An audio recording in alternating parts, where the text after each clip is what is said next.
Today my focus is to consider the following. When we have to battle with ourselves to discover our deeper need, stand firm.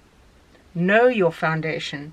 Don't allow the triggers to your doubt to gain a foothold. Stand firm. I repeat the stand firm because it is so essential when we are in a position of receiving personal attacks. And this is my note for day 208, working towards 365, and my name is Anna Delman. Now, my study on spiritual abandonment is primarily focused in our response to church struggles and church hurts. I have finished the first part of the book Spiritual Desertions, written by Voetius. I'm now going over the second half, written by Hoornbeek. Anything Hoornbeek repeats that Voetius has said, I'm not going to repeat in this conversation or in any future conversations because I've already covered it.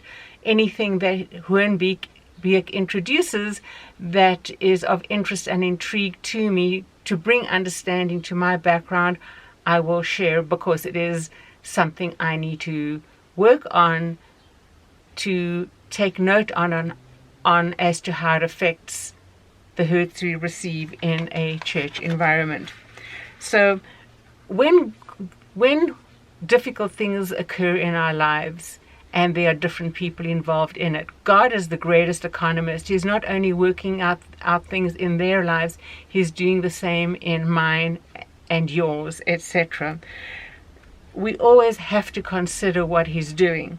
So one of the comments here is, spiritual abandonment takes place to test us, that it may be all the clearer what is present in our heart, our sincerity and uprightness by which we cling to God and cannot abandon Him even when He turns away from us and seems to abandon us. Very important there, friends, very important.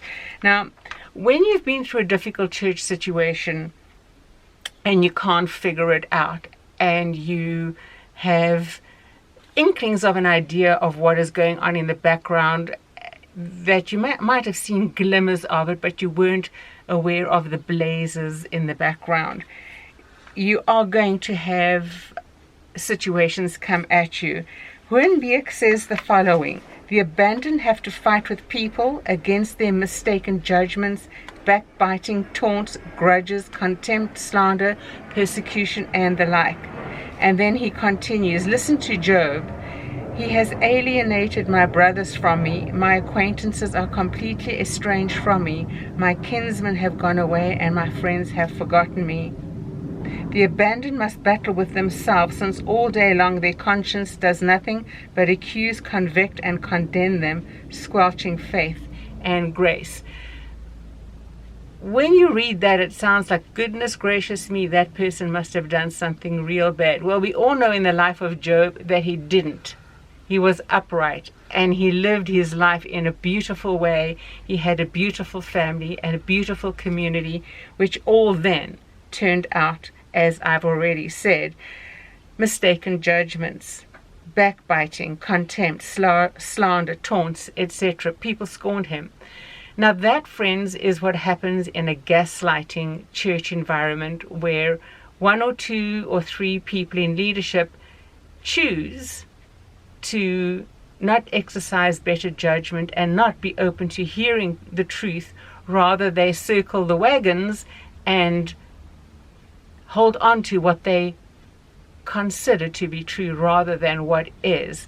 In order to protect themselves, one or two, or maybe just one, with the support of the rest of those in leadership, it can only be done in mutual agreement, will have the wonderful task which they give themselves. I'm mocking their friends. I'm sorry, I don't mean to be make light of it. It is just so appalling and disgusting to me to have observed it. They will give tidbits of nasty statements to their community gossips. They know them well. They have churched with them. Churched, using that, it's kind of like clubbing. They have church clubbed with them for years. They know exactly who they are, their characters. They will give a nugget of icky statements to one person, and then that person will do their work of making it known commonly in that environment and beyond. That, after all, is what the gaslighter's task was. Now, friends, this kind of thing you learn in hindsight. However, when you're going through it, because it is such a difficult situation to experience in the church, you will think, Lord, why have you forsaken me to this? Why have you abandoned? I trusted you. I came. I'm doing. I did. I hope to continue. This was the long-term plan which I trusted you for because you've prepared me for it, and it all goes awry. You do take a step back and you wonder, what is God doing? Friends, that's the moment when you have to, as my little note says, stand firm. Know your foundation. Don't allow the triggers. Those are what I've said: the backbiting, the judgments, the grudges, the contempt, the slander, the triggers, to gain a foothold in your thought process, because that, friend, will induce pressure, is bringing about the heat in your emotions, and the heat of your emotions are those sinful things in your life which you have dealt with and that continue to be around you, yet you have kind of worked in some way to overcome them. Those triggers will then open up those things, and they will become a major problem between you and God.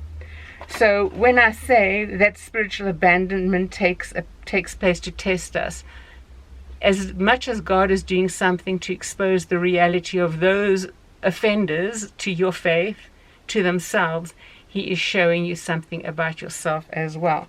Sometimes that's not easy to hear, and sometimes that means we need to appropriate, as I've discussed before, those things which are true about our faith and cling to that. Don't allow friends, others, nasty hearts to become the triggers to bring about something negative in your own life. Know your foundation. Know that which you are clinging to and hoping to for your own eternality. And that, friends, is the sweetness of grace. So, until tomorrow, take care and God bless, and we will talk again. Bye-bye for now.